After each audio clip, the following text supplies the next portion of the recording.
Hey y'all, hey, how y'all doing? I hope everybody's feeling good and great and all that shit. But y'all know today is January 19th and it's a national holiday for Martin Luther King. So shout out.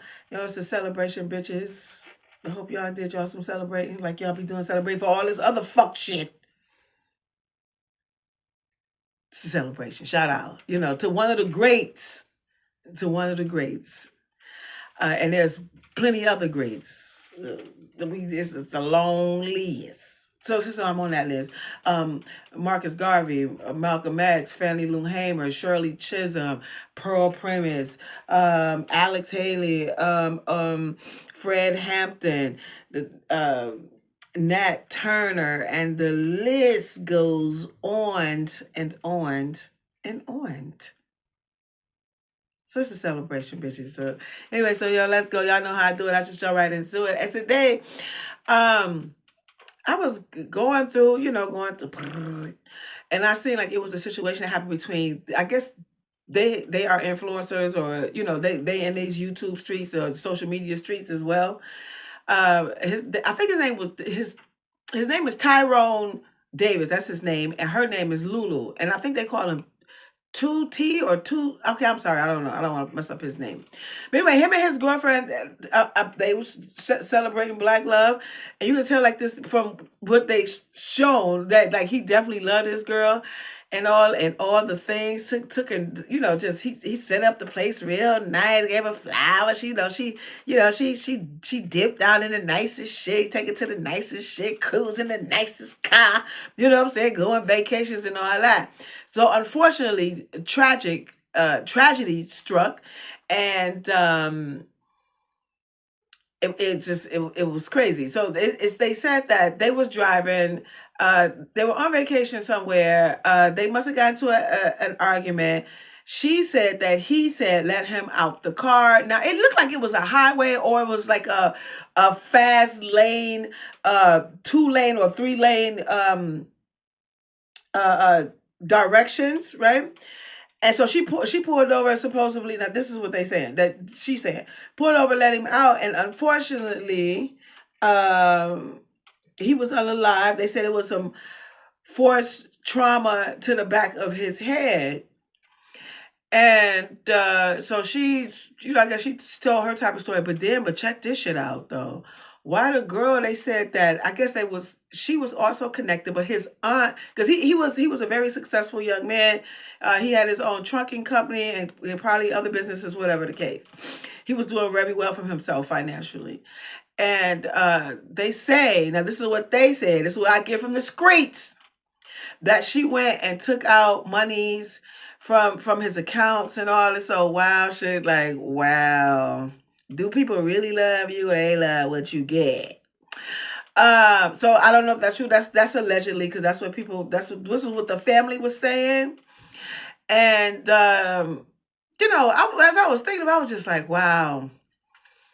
Um, when people be talking about emotional intelligence, right? What does that actually look like, and what does that mean? For me, what it means is that you are in control of your emotions. Like, say you driving around the car with whomever, and they ask to get out. Now you won't know what you would do in a situation like that. Now I would think that I probably wouldn't, but who knows? If I'm tight, like you want to get out, bitch, get out. You know what I'm saying? Like who knows?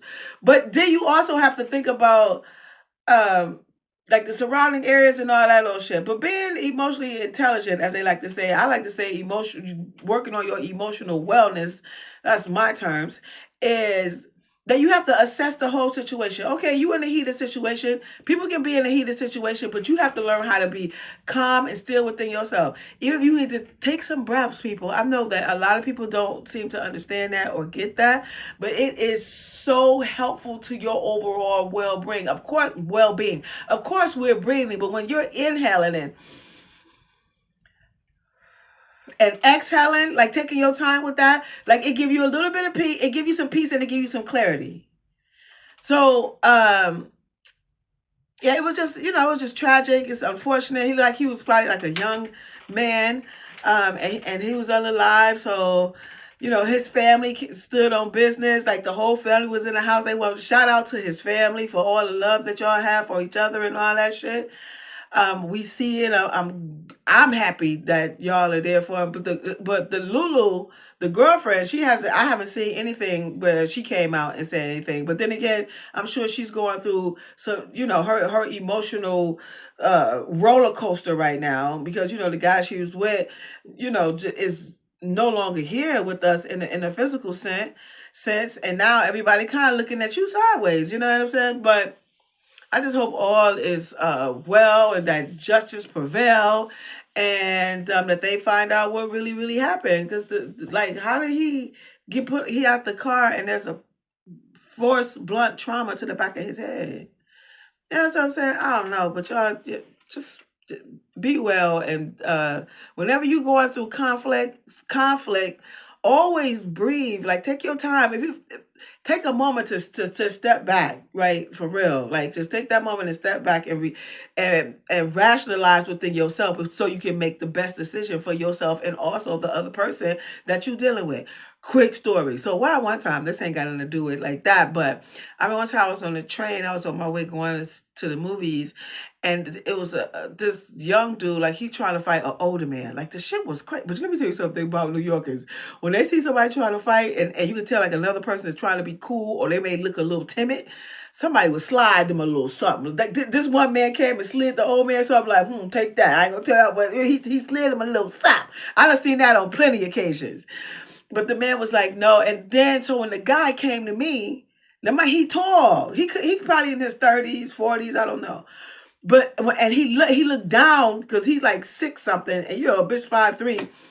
And I was like, yo, let's just breathe. Like, I looked up and looked in his eyes, and I can see, like, it within his eyes, that whatever was going on in his life, he was putting that frustration on a situation that didn't have to blow up like that. You understand what I'm saying? See, a lot of people do not know how to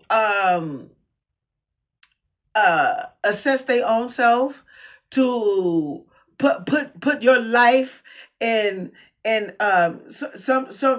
put your life in clarity, so where that when you go out in the world, and you mixing and mingling with other people, that you won't let things like bother you, like to the extent to where you want to spaz out on somebody, but actually what you spazzing out on is because you mad within yourself. You understand what I'm saying? Like, it's crazy. But anyway, so now I also want to share this other story. That's just something I want to share, that was about just breathing, and I looked at that man's eyes, and I could tell like he was unhappy within himself. So another quick one. So look, this young girl, right? So I comes up after from teaching the kids. So they normally I always walk, right? Because it's not like it's a nice little distance, you know, and I just, you know, I'm an outside person. So I like to walk back to my place. And I seen this little girl, and like this little boy just feeling like all in front of everybody outside. Bitch, what is you doing? Like, he just feeling on her titty, grabbing her titties, feeling on her ass, like rubbing on her thigh. I think he even trying to go up her butt. I'm looking like, what the fuck is going on? Now, normally I was about to say something, but then she had her friend was there, and they was talking like, you know what I'm saying? Like, they was like them rah-rah type bitches. I was just like, oh no, these hoes will probably jump on me. Ain't nobody got time for these little bitches. So I'm just looking.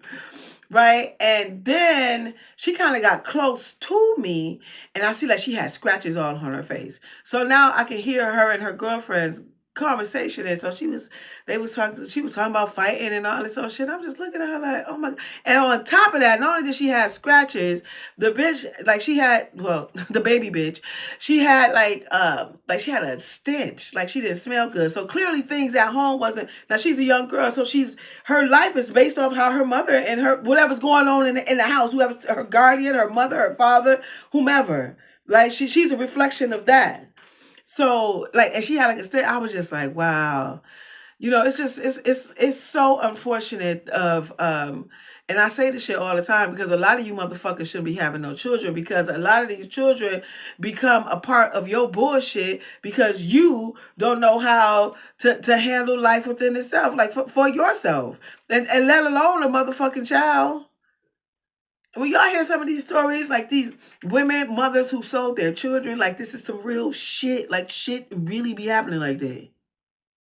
Where This one girl, I was watching her story.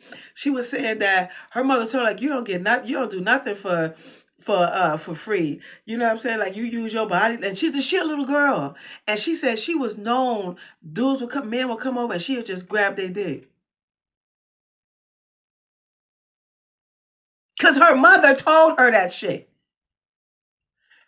Ooh, you bitches be making me mad, and you motherfucking dudes who be fucking with these bitches, and you know them bitches got some sort of mental motherfucking issue that you need to put on the motherfucking condom. You know a bitch ain't all the way there. You know it. Regardless of how good the shit is, bitch, you got to strap up. You about to be a parent with this bitch, but then you probably dip on her. I'm just saying. Yo, man, it's crazy out here. Like, it is really, really, no, it's not crazy. People need to be aware about having children, and the people that you uh um impregnate and decide or indecide that, is that a word? Who gives a fuck? I just made it up. Indecide that you about having a child and all the responsibilities that goes along with it. Bitch, oh Lord Jesus, give me the scream. Anyway, y'all know my name is Rill. Please let me know what y'all think about all this shit. My name is Rill. I'm an intimacy coach / seductions with the service called Seductive ArT. And on February 28th, I will be having my Seductive ArT workshop on TikTok live. It's going to be 6 o'clock Eastern Standard Time. Yeah, so I hope y'all come and join me so y'all can get abreast and get a bird's eye view of what Seductive ArT is. I'm doing all the elements of what Seductive ArT is. So I hope y'all join me. As well as I'm also an author. The title of my book is called Quickie, It's 7 Shorty Body Stories. Be like, fuck while you read. And I am a designer. The name of my brand is Real Nice by Rill. I'll be selling some of my things on TikTok really, really soon. So be looking out for that. And if I resonate with you, you know what to do. Please hit that, click that. I would appreciate that. And y'all know how we lead this motherfucker. Be kind, be generous, be on time, be focused, be about your motherfucking money. Black people, be black and proud. Black people, celebrate Martin Luther King's Day. Be humble, be focused, be ambitious, be fierce, be confident, be opinionated, be encouraged. Be encouraging, be a force to be working with, be loving, be supportive, be a great friend, be happy, be stylish, be clean, be one with God. Be all these great things. We are around here is on the highway to the most high. And in the midst of you doing all of that, don't you fold, don't you think twice. And that is, you always be you. Because God made you perfect just as you are. Until we meet again, y'all have a great night.